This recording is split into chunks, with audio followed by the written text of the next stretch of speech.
Hello and welcome everyone. Thanks a lot for joining this webinar with us with Asia Institute of Design today. And today we are here to discuss UI UX with a little bit of in-depth dive into the ethical practices behind UI UX. And Mr.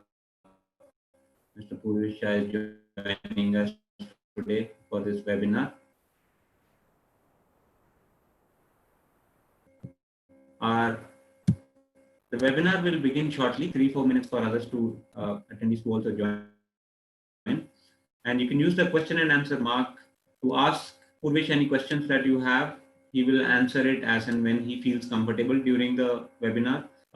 Rest assured that all the questions that you pose will be answered, whether he takes his time or probably chooses to keep them for the later part of his discussion. We will leave it up to his discretion how he wants to handle that. There will be no moderation once he takes over the webinar. The session is being recorded and it will be shared on our YouTube channel. So if you find it informative and you feel a friend or a family member has missed out something, you could probably share the link with them. And now a little bit about Asian Institute of Design. We started with the name of AIGA back in 2008, Asian Institute of Gaming and Animation. Back then we were known. 2017, we have started offering more courses and have ventured into even emerging technologies and product design. That's why it's now Asian Institute of Design. We offer diploma, professional diploma, and degree courses in art, gaming, animation, and other related emerging technologies. One of the things that we're very proud of as an institution is the kind of work that our alumni have been able to go and produce in the industry. They've been able to get credits in AAA game titles like GTA 5, Red Dead Redemption, and we are very proud to say that our alumni were also part of the VFX team of the Oscar-nominated animated film Jungle Book, the recent one. Uh, and there are many other titles that you could find out more details if you visit our website, or you could also stay connected with us on social media handles. Follow us on Instagram, where we are most active, of course, and YouTube, Twitter, and LinkedIn. And now, what we are here for, Mr. Purvish Shah. Uh, Thanks a lot to Purvish first for taking out the time. We've been in touch with him since early July, uh, trying to quick find a slot with him. He finally found some time, and he's thanks a lot for that. He's will be discussing in depth what the ethical practices of UI UX.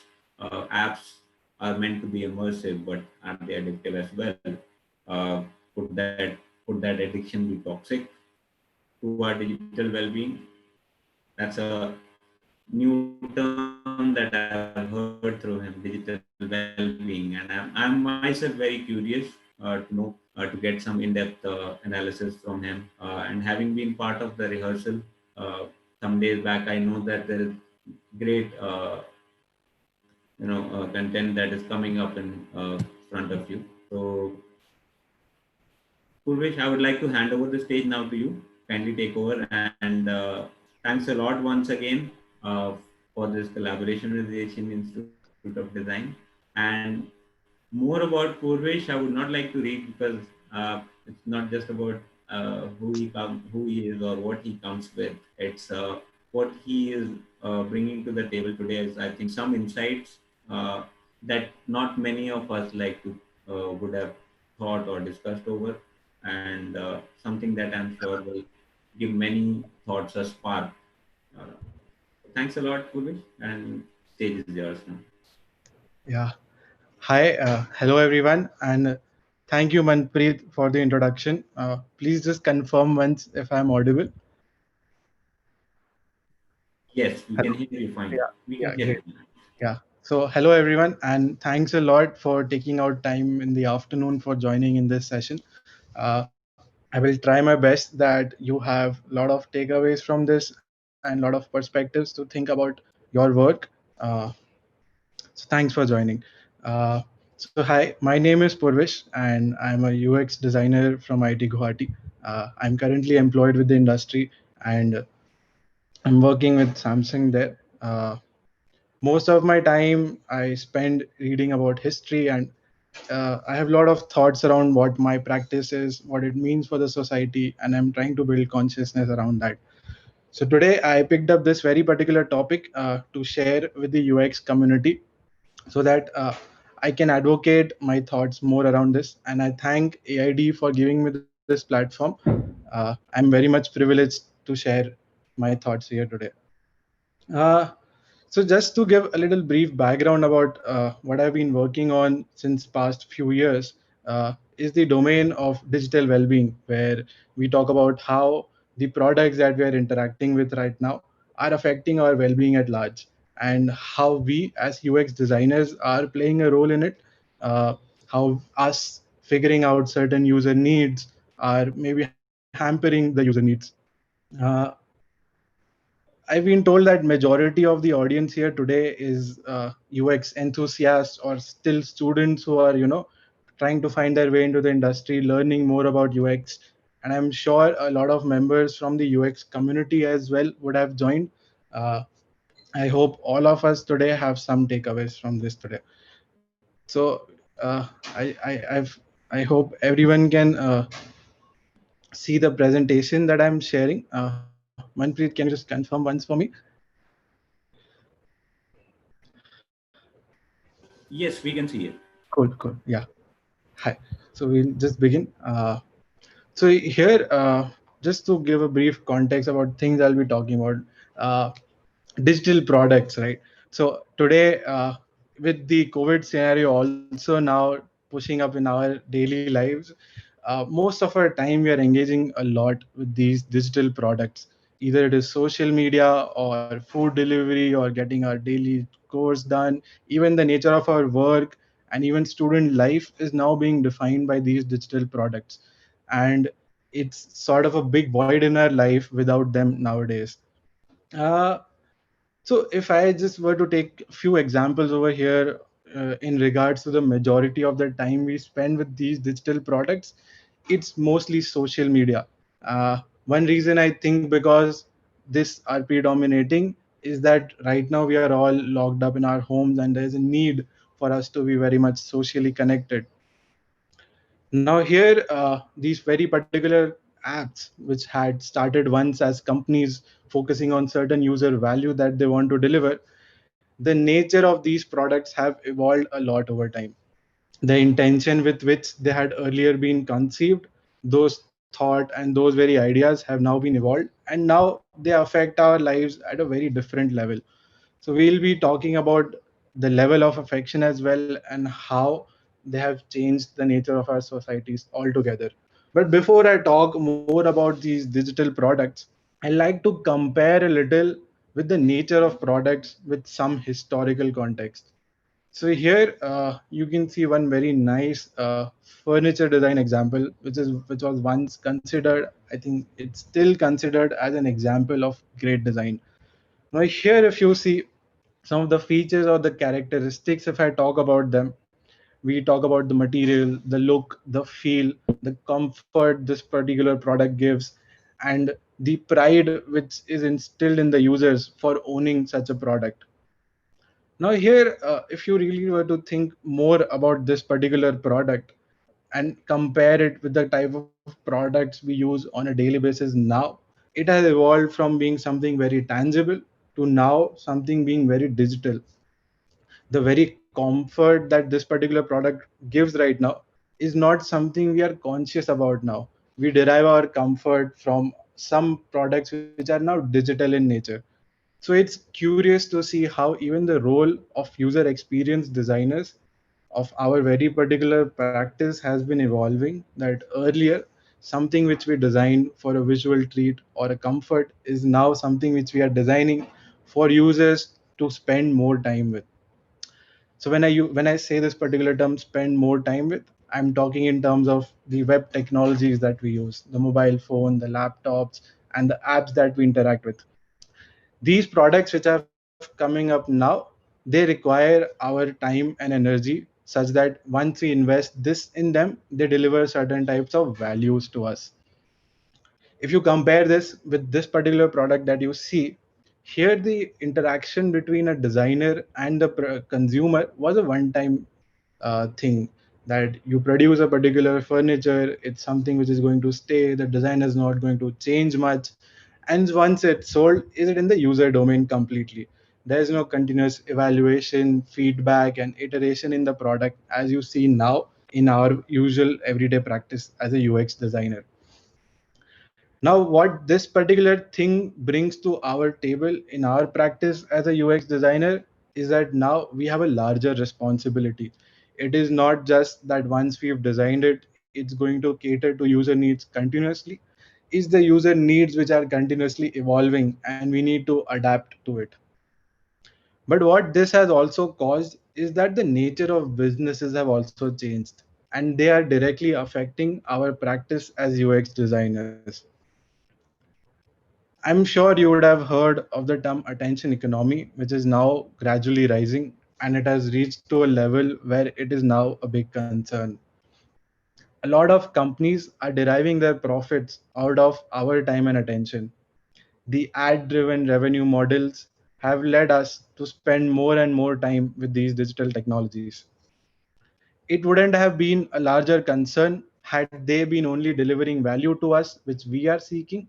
But now it has risen to a point that it is affecting our overall well being and thus has become a questionable practice.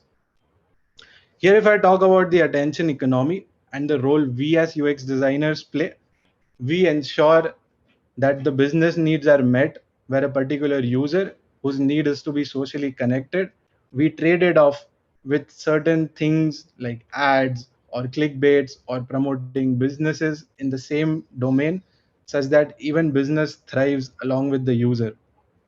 But in the name of connectivity, we are deviating the very user needs of feeling connected to extracting maximum value out of a user. Maybe now users are not being seen as someone to deliver value to, but to derive maximum time and attention from, so that we can derive maximum profits for them. I'm not sure how many of the designers in the audience would be actively engaged or working closely with social media or enterprise companies, focusing on deriving maximum time and attention and the quality of time of the users so that the businesses thrive. But I believe it is a questionable thing over here. Now, here I would like to pause a little and share a little thought experiment with you, maybe from your own personal experiences or from your friends' experiences or as a designer.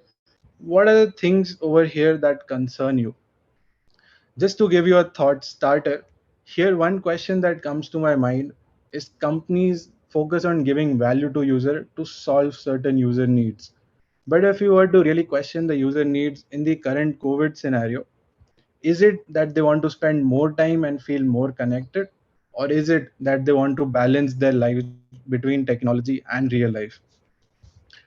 I can wait over here for 30 odd seconds. I would like to know from you guys what are your thoughts around the concept of attention economy and what we as designers are working on it.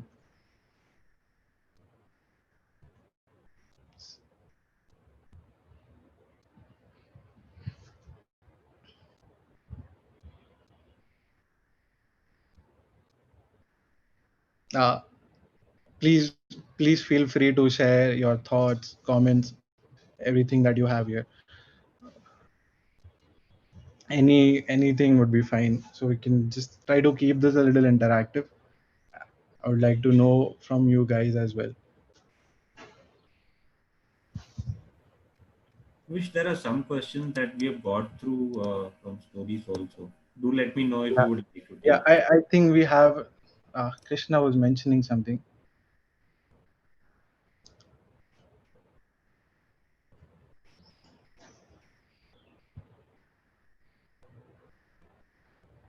Yeah. Thanks, Krishna, for sharing your thought.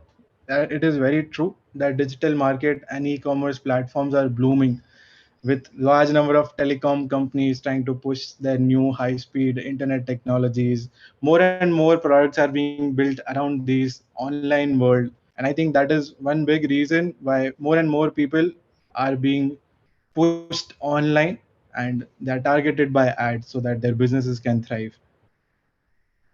And yes, that is very true. It is the role of a designers here that we make sure the users are spending a lot of time online.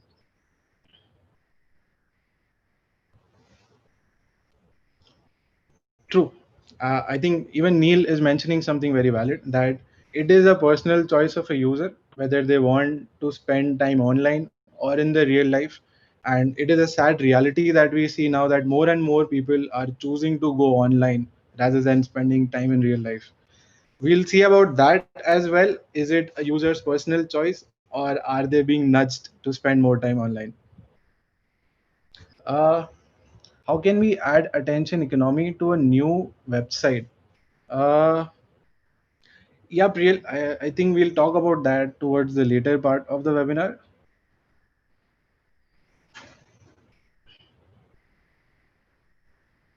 So startup companies now, they launch on social media, so they are attracting customers. True. So the marketplaces, if you see as well, from the traditional sabzi mandis, they are now online marketplaces where if you have a new product, you want to list it on Amazon so that it is sold more, and not on a shop nearby your place, because you know there's a larger customer base online. Okay, I think that was a very nice output from the audience. We'll just continue with the talk here. Uh, so, building on to this attention economy, here I would like to share some information around it is the people with whom or for whom we are designing, and it's important that we understand them, why they behave in a particular manner. So here it's just a little bit of basic psychology that I want to talk about, but later towards the end we'll see how these very basic concepts are being very nicely exploited, so as the situation is what it is right now. So one thing that you see on your left, the graph with the curve, it's something called a behavior model. It helps us understand how and why humans behave in a certain manner. So there are two things which drive behavior for users, and along with that, there is something called a trigger.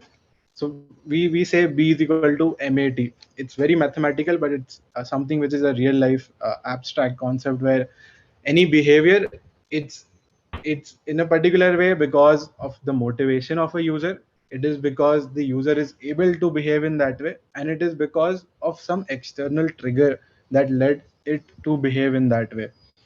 So if I were to give you a very simple example here, which is on the right on top, let's say you touch a gas stove and it is hot, so you tend to take your hand away. Now, uh, the stimulus here that you see is a hot gas stove, and next time you behave in a particular way that you don't go near the gas stove is because now you know that the gas stove is hot, and even though that being a trigger that it is hot in nature, you tend to stay away from it. So here, if I talk about it in terms of motivation and ability, here your motivation is to stay away because you know you will be hurt in case you touch it, and you have the ability to stay away from it, and hence you ensure that you are away from it. Had the whole house been a hot gas stove, you wouldn't be able to stay away from it. So here even ability becomes an important factor. It's a very relatively simplistic way to understand, and you could think of your own certain behaviors in this way and try to explain it in terms of MAT. I believe this is an important model to understand for a user experience designer as well, because we as designers, when implementing our designs in terms of screens, we try to use this somewhere, if not as it is, but it is something that can explain our designs very nicely. So there is a trigger, we call it call to actions, or there are notifications which help user to attract, which help us to attract user attention in certain way. And then since it is very easy for them to click, the ability over here is very high, and the motivation for them to click depends on various ways or various values which that app is providing. It's not only related to the digital world, but you can think of other behaviors in your daily life as well, which could be explained very nicely through this model. Another similarly relative model is something called the hook model. It is it explains something through rewards. Now over here, let's say there's an external stimulus or a trigger, and you perform an action based on that trigger, you get certain set of rewards. Now these rewards can be something which is tangible, or it can be intrinsic nature. You get a joy out of doing that action. That reward sort of motivates you to invest more time in it. So it is something which helps us explain why we continuously behave in certain manner, as opposed to what we saw earlier, that let's say it's hot and you know it is going to hurt you, you tend to stay away. But in the hook model, because of that action you're getting certain reward, you continuously keep on doing that action. We'll understand why these concepts will be handy for us in the future parts of the webinar. Another thing that I would like to introduce here is some concepts around neurosciences. So what you see on your left is a chemical called dopamine. Now this is a very nice chemical to study. If you have some spare time, I would really recommend you just go and figure out what this is. There are some really good experiments around it, and it explains a lot of phenomena around our behavior. Yes, it's something which is also found in a lot of drugs, and since it is not released very naturally in a lot of humans, it's induced from an outside agent. So dopamine is here that we'll consider. It's a happy hormone. So basically, when you exercise or you do something pleasurable, you have a nice food, this chemical is released in our brains, and it activates or motivates us to do that particular activity more and more. On the right that you see is a small experiment which was conducted on a mouse. So how a mouse was trapped in a box, and the experiment was something like this, where when the lights of the houses were turned on, the mouse sort of had time to peek out of a small hole which was there, and through it some cocaine dose was given to the rat. In the next phase, in the next part of the experiment, when the lights were turned off, it was observed that the mouse was sort of not very keen to peek into the hole, and it would turn away when the lights were off. But as gradually time progressed, it was seen that because the hole was seen as a source of cocaine, it was a drug for the rat, even when the lights were turned off, it continued peeking out of that hole. And it was seen that they were struggling to sort of get away from that hole. It was as if like they're addicted to it. So this was a nice experiment here, because even though there was an absence of an external trigger, sort of the rat sort of continued to behave in a particular manner because of some reward that they were getting. So we'll see how these rewards are now being translated into the digital products that we are interacting with. So just to give you one small example of the whole aspects of digital products, I would like to here talk about notifications. So right now your phones, let's say, would be kept away from you unless you're watching this webinar on the phone. But your phone is sort of a stone right now. It does not have any voice of its own. It does not react. But notifications is something which brings life to it. It's as if how in your childhood a friend used to come on your doorstep knocking ki chal, let's go outside to play.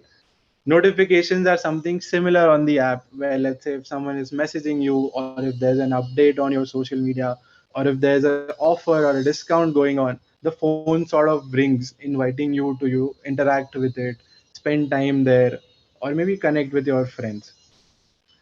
Here, if you really think, how many times had it would have happened that unless you want to talk to someone, or unless someone wanting to talk to you, and your phone is kept on the side without any notifications as well, we tend to sort of unlock, and even though there's no notification, we look for it.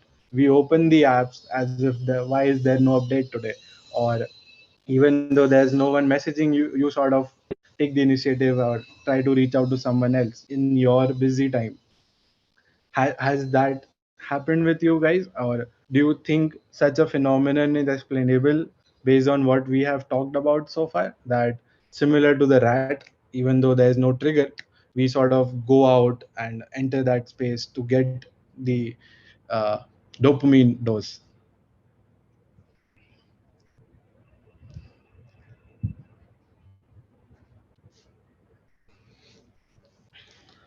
So anybody has any other scenarios to share, or what they have observed and things like that, that in a digital space when they were exploring, they feel sort of helpless to, sort of detach or detox from it, even though they willingly want to.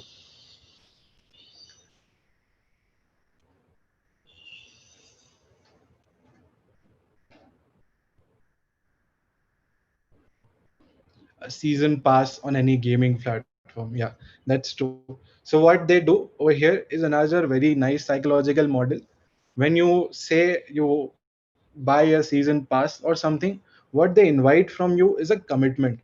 So us as a user, we give them a commitment that throughout the season or throughout a particular period of time, we'll be present in your app. We'll come back, and just because we have paid or we have committed that we'll be using this season pass, uh, they get that advantage that we'll be spending more time with their app.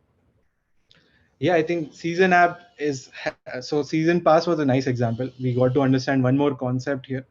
Uh, yeah, Netflix with an autoplay is a nice example. I think you've got membership access to my slides. I'll be talking about it next. Daily rewards in games and apps. Yes. So here, if you were to think about it again, now here I'll question this one more thing. Who do you think are the guys sitting behind ensuring that these sort of notifications pop up on your phone, or how are businesses ensuring that we spend more time there? There is someone at the interface of it, implementing certain concepts on humans that they become more and more addicted to the apps.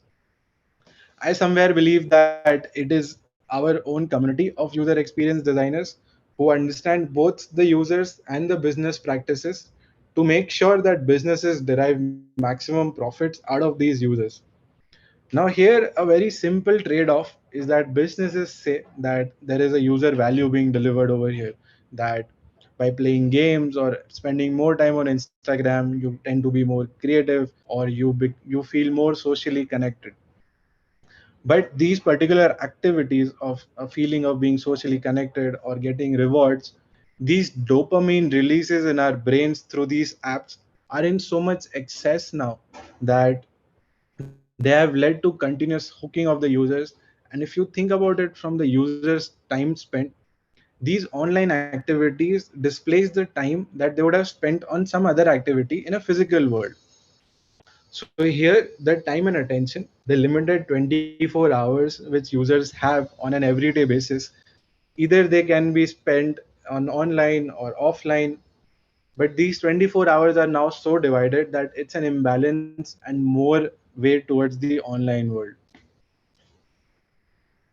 And here, notifications are not something which are just a byproduct. These are all by design. It's an experience designed for the users that they come to this domain more and more. So yes, as we got one answer from the audience, the Netflix autoplay. Now here, Netflix as a company, I would like to give you a case example over here. What do you think was the reason something like this was implemented? We as user experience designers talk a lot about business user needs, understanding users, doing user research, giving user value. Here I would like to discuss what do you think are sort of user values that the user is getting out of here. How could something like this would have been implemented based on certain user needs? So we'll pause here for a while. I'll let this be a thought experiment for us all, and please share your thoughts or answers, or as if what possibly would have been the user needs here, or just sketch out a scenario that a team in Netflix or any other company decides that okay, we need an autoplay feature.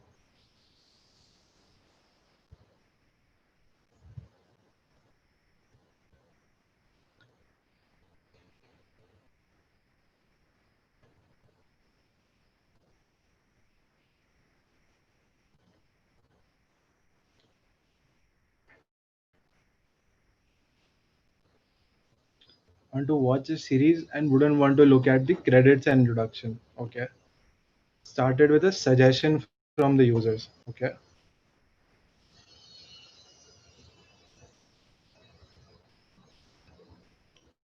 increase user time or to create a desire for the user. Interesting.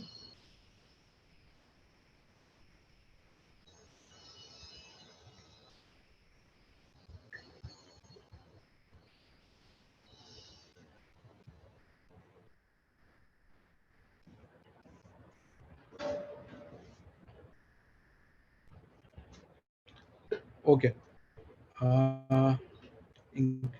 Leave series in between. We have a habit to watch any show for particular time, like one episode in one day only. This way, it keeps user engaging. Yeah, that's a nice thought, Vedi. It must have been observed from our data that users tend to watch more episodes, and engage more if episodes started automatically. Interesting, Surme. Reduce effort and keeping the user hooked on the content. Naman. Yeah. So I think here it's evidently lot clear that there was no user need in a scenario where autoplay feature would be needed. uh, if you were to really pause over here and think for a while, what possibly would be the future implications of something like this? Not very positive aspects come to our mind. Being seated for a long time or looking at the screens for a long time is not something which is beneficial for the users. And if these are the people from whom a company is deriving profits from, it is important, I think, that we are more conscious and aware of their well-being as well, along with delivering the value that we intend to. We must ensure somewhere that the trade-off of giving them a value and extracting something out of it is not an imbalance. So moving on, here I would like to refer to a very famous quote by a philosopher called Marshall McLuhan. So he mentioned back in 90s that we shape our tools as humans. We tend to create products for ourselves. So we shape our tools, and thereafter our tools shape us.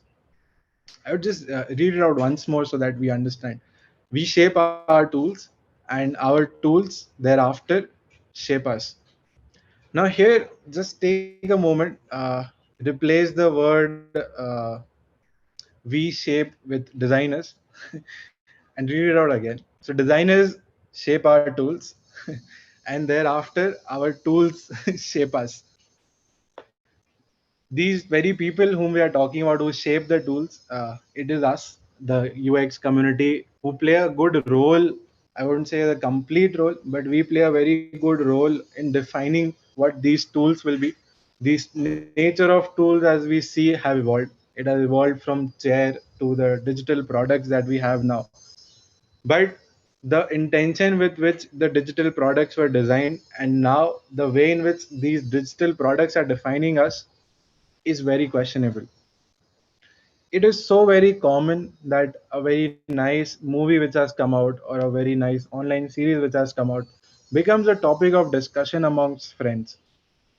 We hardly get time to discuss about things or topics apart from that. We see lots of memes being flooded on our feeds with that we hardly get time to disconnect from those things. Now here, the very things which we have designed are sort of influencing our own thoughts and the nature of time where we are spending it.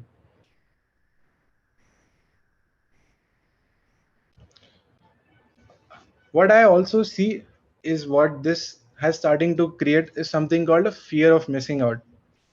Now, again, back in childhood, we have such an insecurity that amongst the friends group, if you're not being called out for a dinner or you're not being asked to play in the ground, you tend to have that fear that you're missing out. So you make sure you're present with them. You go out of the house, you play, you mark your presence.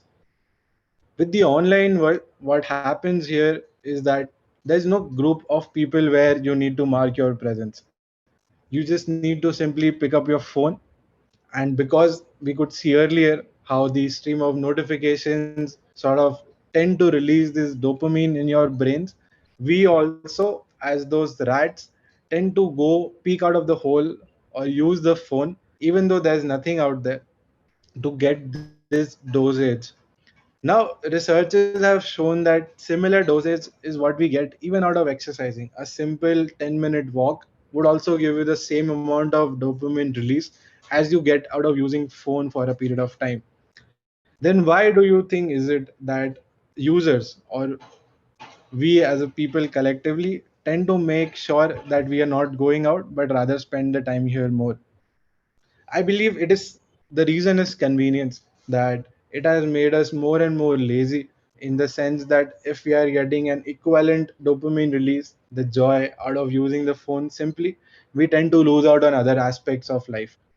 So here users are sort of missing out on creating a balance in their lives.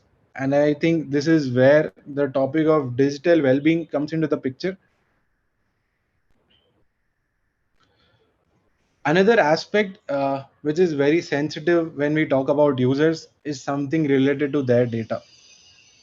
So now we can understand how much important it is that companies are more and more becoming conscious about what data they are collecting from the user, where they are storing it, and how are they utilizing it to deliver more value to the users. One case example, if I were to give over here, is to talk about a very famous address book app that any in case unknown number is giving you a call, you could see their numbers. So everyone out there downloaded the app thinking that it's something very magical, even you would want to know. And we could see how slowly the names which were popping up were something very casual, that names like sweetheart used to come or Janu used to come on unknown numbers. And from there people started realizing that it's not some magical algorithm.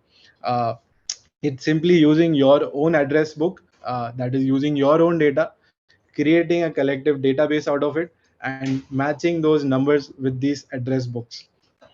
Now, what was happening here?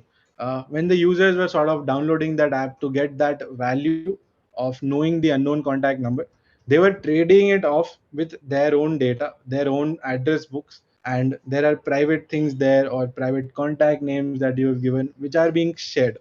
It was a long list of consent that was being asked by the apps back then, that would you want to share your data, and there was a list of privacy terms which we just agreed and moved on. Now the length of the app sort of create an urgency in the user that they want to just skip to the part where they start using it. If you were to think about it, this is again which was something by design. Maybe over here it was important for us to let the users know that we'll be using your data, but since it was not communicated clearly, later we could see how it sort of backlashed on them, and a lot of people had an outrage and uninstalled the app thinking that it is something which is compromising their own privacy. There's also a big anti-China sentiment right now around data that we could see. It was again in a similar concern that people shared around their own data. So here we as UX designers need to understand that in our environment now in society, people are becoming more conscious about sharing their data, and whatever apps or services we tend to provide to them, the value we intend to give them, they are becoming more aware if it is being also utilized in some other manner, or is their privacy being compromised there. uh, I would like to know over here from you guys if you have had any experiences around data privacy, or you as designers have encountered certain issues with your, let's say, business counterparts or your heads, where you thought it is not right or unethical to sort of collect user data, but it was a business need, so it had to be done. Any case examples you guys want to share? We can just pause here for a brief while.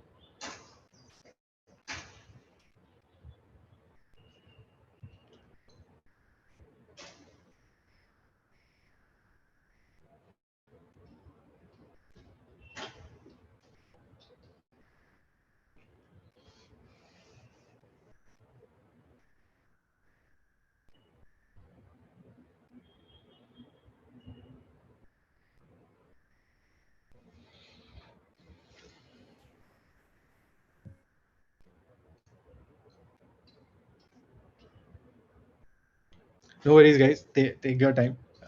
Just collect your thoughts and put it out, whatever it is. We can surely discuss.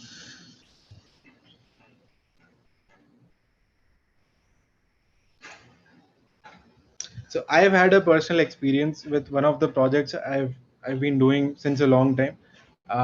So somewhere users are aware that their location is being shared on Google Maps, and only then it can provide a service to you. But soon there were some conversations going on in Google that it is not appropriate for us to sort of force users to give their data so that we give service to them. So Google launched something called an offline maps option. Accidentally, it was also seen that because of your internet connectivity it is useful, but the seed of that thought was from this data privacy concerns. In terms of condition of face app, it was written that they use our data for commercial purposes only, but obviously no one read the terms and conditions. Exactly, Mohit. So here, what companies try to do is they legally try to make sure that they have informed you, but as a user experience, if you see, it's something that you have never read.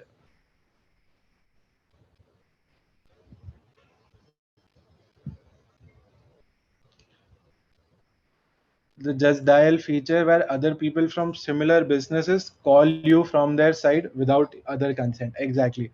So you've just signed up and you make sure that you tell them that okay, I would like to get requests about more business opportunities, but under that banner more and more businesses tend to spam you. And to opt out also, if you see, it's a long process. So the experience that they tend to design to unsubscribe from their platform is long. The opt out button is at the last. There's a long list of options before that, that opt out only from certain businesses or call me once in a week. They make sure that you don't completely opt out.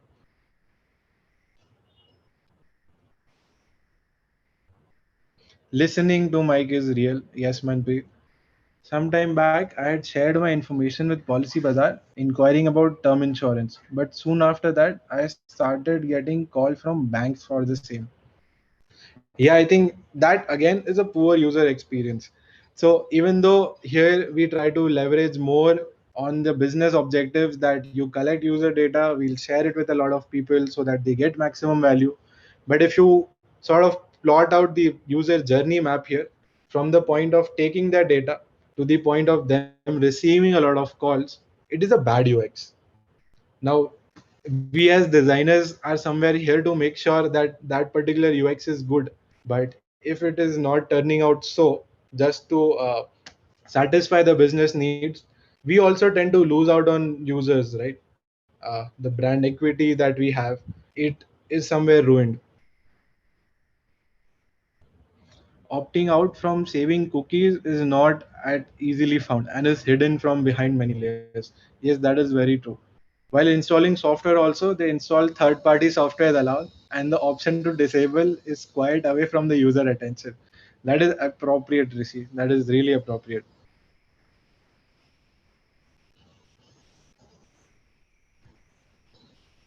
Incognito mode help.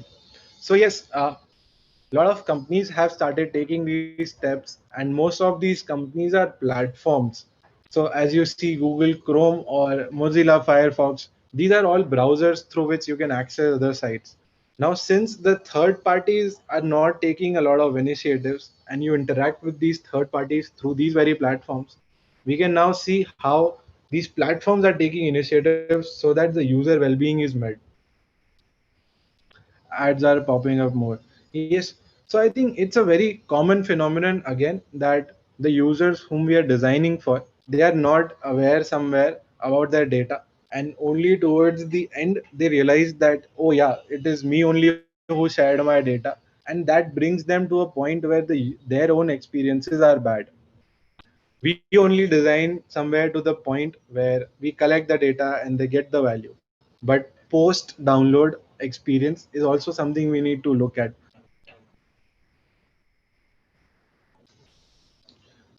If I were to again go back a little bit back in history, I would like to give an example of Oppenheimer.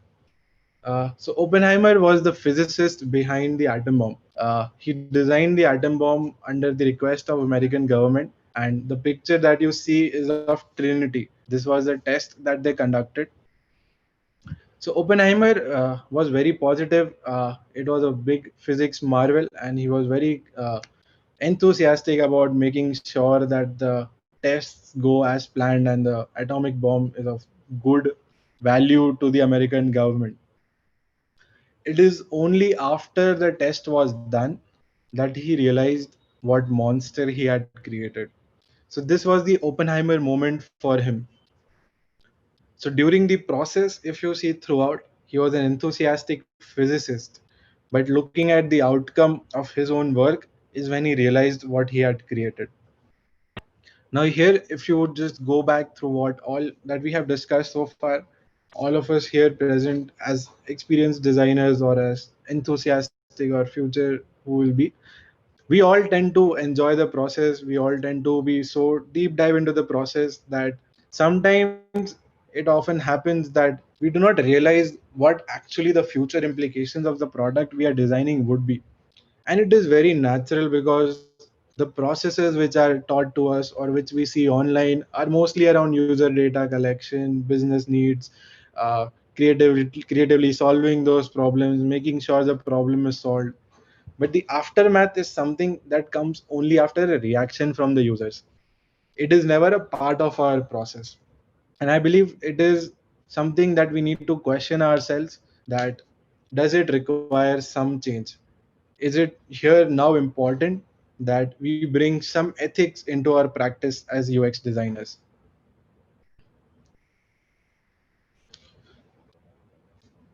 So here we are not alone when we talk about ethics around designing for these technologies.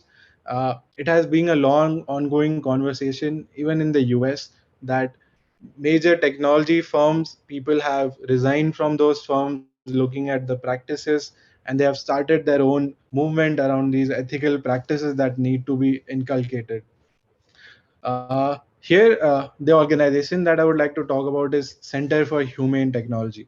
So when you get time after the talk, do check it out. It was started by a guy called Tristan Harris. He was an ethicist at Google. He was a technology ethicist. He was working for Google there, but since his voice sort of had having negative implications, he sort of detached and started his own movement. And his vision was to make sure that the technology is centered towards humans in any sense, be it whatever organization designing it. Organizations tend to overlook the other aspects of user needs which are not deriving profits for them. But here it is important that since they are proprietary owners of those technologies, they need to consider the other aspects of human lives as well. We need to make sure somewhere that technology is in the best interest of these humans.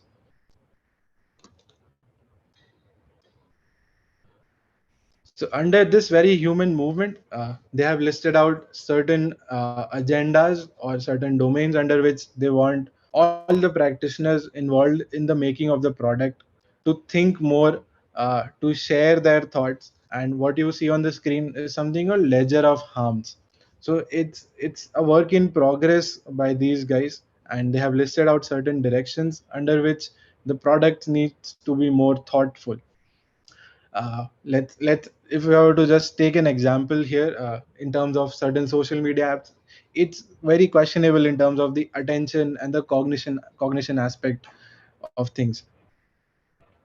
So please, I would highly suggest all the practitioners and UX enthusiasts who are part of the audience, do spare some time to check this out. I believe from the examples that I've given so far and the discussions we've had, we all understand how impactful our work tends to be, not only for the businesses, but for the users and our societies at large, and how they tend to shape us in the longer run. Uh, Based on my understanding so far of having ethics in our practice as a UX designer, there are some terms that I use nowadays so that I make sure the outcome of my work has some positive impact on the users and the society. So one, I call it hook for the good. So it's very natural nowadays that apps sort of release some dopamine chemicals on our brain and make us helpless to behave in certain manner. but that is something that can be used for the good of the users as well. One example I would here like to give is of learning apps. When you're using particular learning apps, they sort of motivate you, give you notification and reminders to come back and learn. They do derive certain profits from it.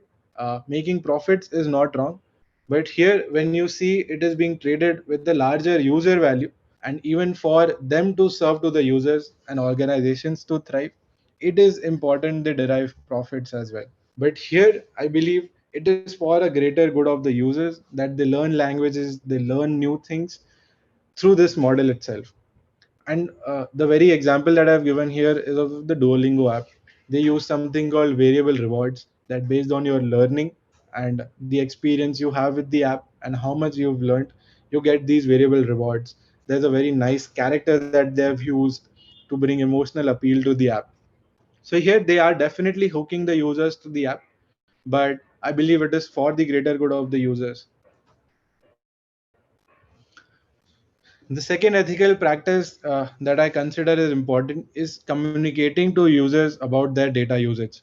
Even though the list of terms and conditions is wrong, we need to place ourselves in the shoes of the users, that in case I were using the products, from those 5 pages of information, what is it that is important for me to know and hence for the user to know. And I make sure that we highlight that out front for the user, so that later it is not a bad experience for the user. And I also believe that this practice is something which is good in the longer run for the company as well, so that amongst the users, when they realize later, it is not something which comes out as a bad impression in there.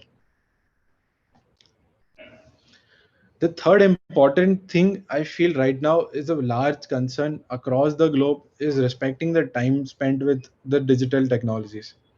So here the example that you see is of a screen time feature in Apple phones that is coming up and is being very popularly used.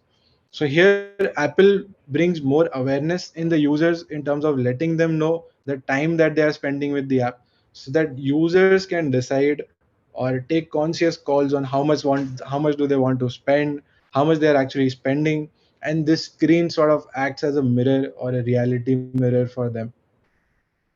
I believe this is an example of a good design which is solving a real user need right now as well, and needs active involvement from us designers so that users can create a healthy balance in their lives. Another example that I would like to give here of respecting users' time is also digital well-being with Google. So there's a site called Experiments with Google, and in that, under the banner of digital well-being, they have given out certain ideas around how can users become more aware of their time spent.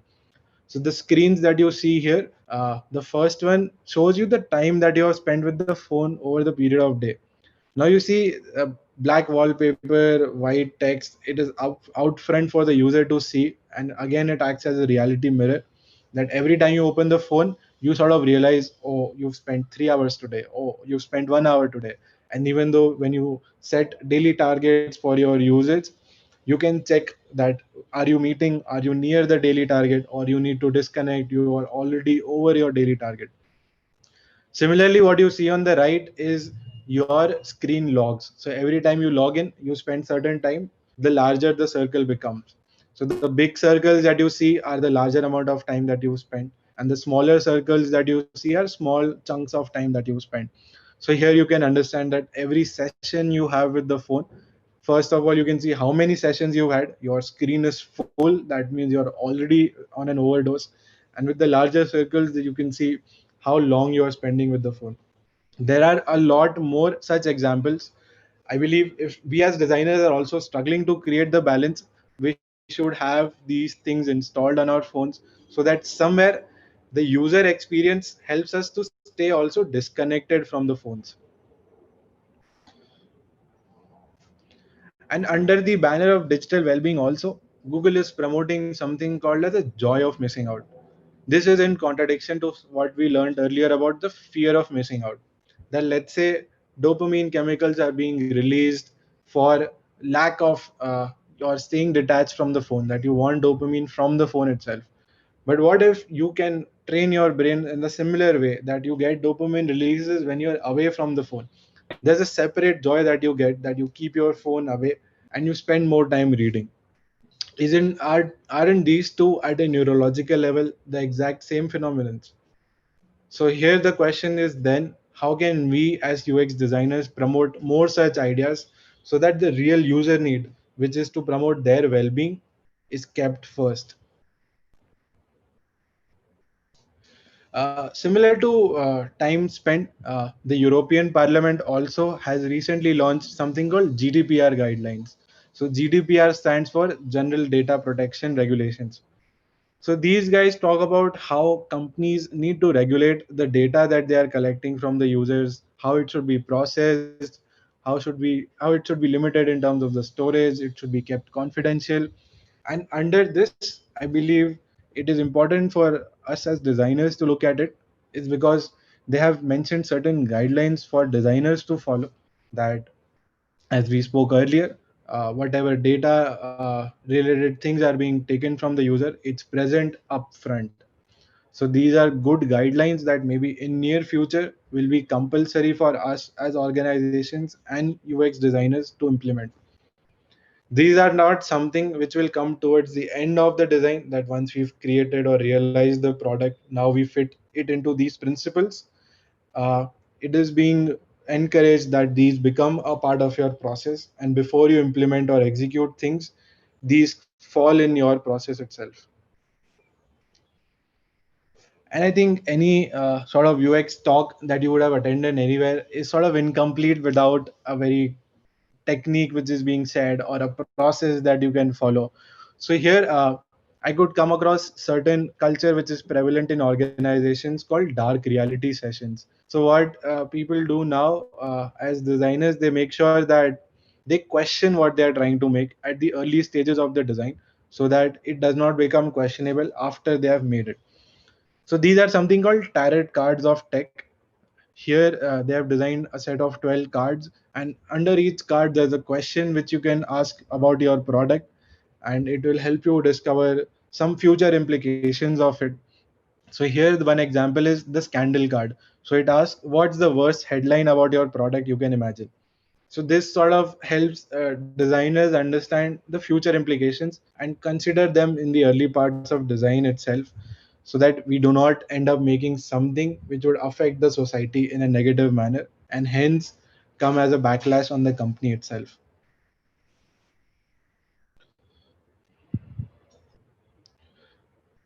Uh, so just to conclude my thoughts here, what I believe is important is we create balance.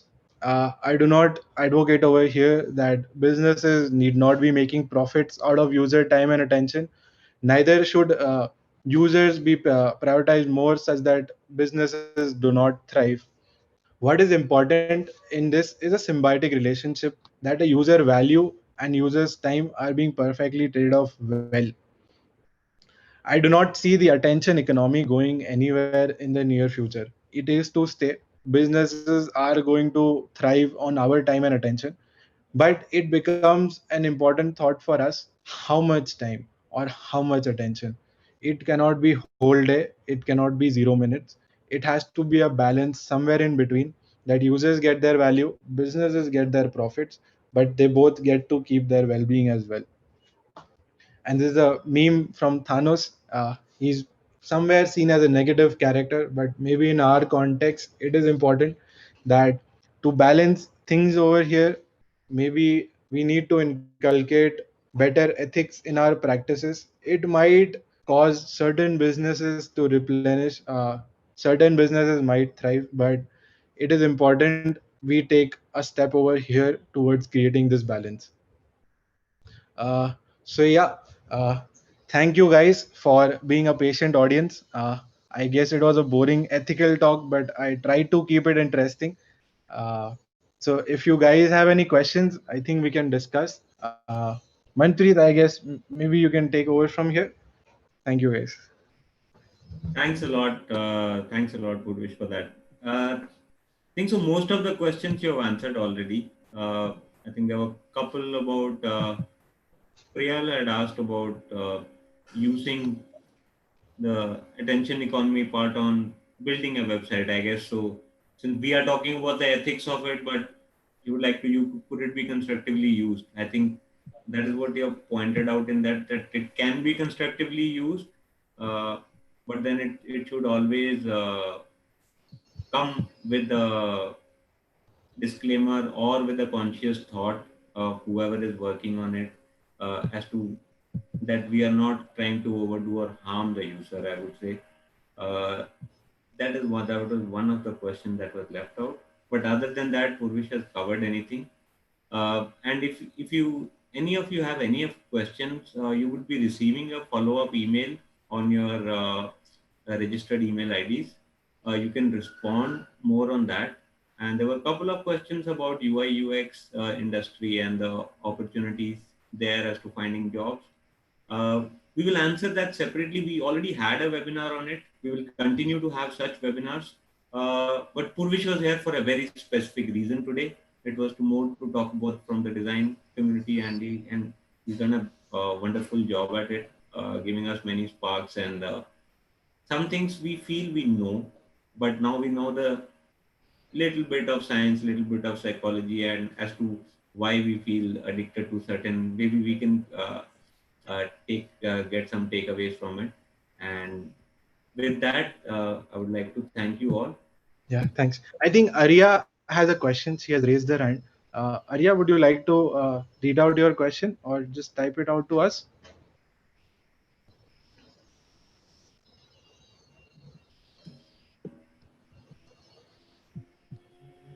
Thanks a lot, Neil. Neil's points were very valid throughout the.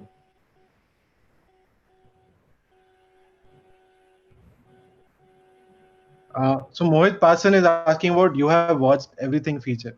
So here, Mohit, again, I think it is a user-centric feature where, since Instagram also is trying to realize the very aspects around digital well-being, as you could see, Facebook was recently dragged to court for these things. So it has become important for organizations also to showcase certain examples that they care for users' well-being as well. And I believe you watched everything is a good feature for that. But again, if you look at it, it contradicts with the infinite scroll. Google has a list of results and search images. When you search on Google, you get bulleted numbers under the pages so that you can go to the next page voluntarily. Instagram isn't like that. It's an infinite scroll. You cannot realize how many pages you've scrolled. It is up to them. When they show you, you have watched everything. It might be after an hour, it might be after 30 minutes. So again, I believe it's something for the users again. But since there's a business power over it, there's again the control on the organization when to show it. I believe it is not very effective for them. Yes, And, Manpreet. and I think it also reminds me in between there were, since we were talking about Instagram, somebody was asked about the mic part. Now, guys, mic part is really very real. I'll just give you in one sentence. No, based on my background in tech, having worked in that field a little bit, is the mic takes your audio, converts it to text. That text is anonymously sent across back to the Facebook servers. And when digital marketeers like me, I saw in the chat, are trying to target people, it uses that text anonymously. It does not know who it came from, but it does recognize. It can get my message back to you. So it's very real. It's not a magic anymore. It's not a hidden secret. It's a very open secret of marketing industry that the mic feature, it listens. Google is listening to it. Your Instagram or any app that you give mic access to it, they are listening. They do collect this data and they do share it with third parties. How ethical it is, and as such, none of us, I think I liked one of the best comment I guess in the whole chat was, no one reads terms and conditions. I've never read, I think, the whole bit. I think most of us wouldn't have. We just scroll through and click the agree button on most of it. So I guess we are culpable as well in Yeah. everything that we do. That's it from I my think side. Leanne has one more question. We'll take one last question. So she asked, "Will AI replace the roles of UI UX designers?" Uh, So I think they might, but it is nowhere near. I believe UI UX design again is a very creative process. It's a very complex process of trying to understand system at large. What is the environment around? What is the societal scenario? And the AI, I believe, is not yet very mature that it can take into consideration all those aspects. Another thing that I believe why AI cannot replace UX designers is, let's say there's a particular magical bot that can make you fast apps. For any particular brief, it will give you the same output of the apps. So then we would be either left with no competitors. Every company would be advocating same products. So yeah, I think these are on the top of the thoughts that I have shared about AI replacing UX, but I think it is nowhere near, at least not in our lifetime, I guess. I think those interested in that AI should join our next one. We are doing one on neural neural networks and deep learning. You will find more answers there. There's Cool. going to be a deep dive into that. Yes. That, that And also, I think many participants are asking around design schools. So I'll just leave my LinkedIn profile link over here. So in case they want to ask or conversate or have any other questions, please just feel free to reach out to me. perfect. That works. Yes. Thank Good. you. Okay. Again, So, thanks a lot, Manpreet, and thank you everyone for being a very nice, patient audience. I look pleasure forward having to discuss with you in case you have anything else. Yeah. It's been a pleasure having you. Thanks a lot, Purvish. Thank And you. thanks a lot to all the attendees. And for anything else, please do reach out to us on Instagram. You could connect with me, myself, Manpreet, or Jyoti Prakash, other marketing team members on Instagram when you DM us for any specific question that you may have. And we'll be ending the webinar now. Thank you.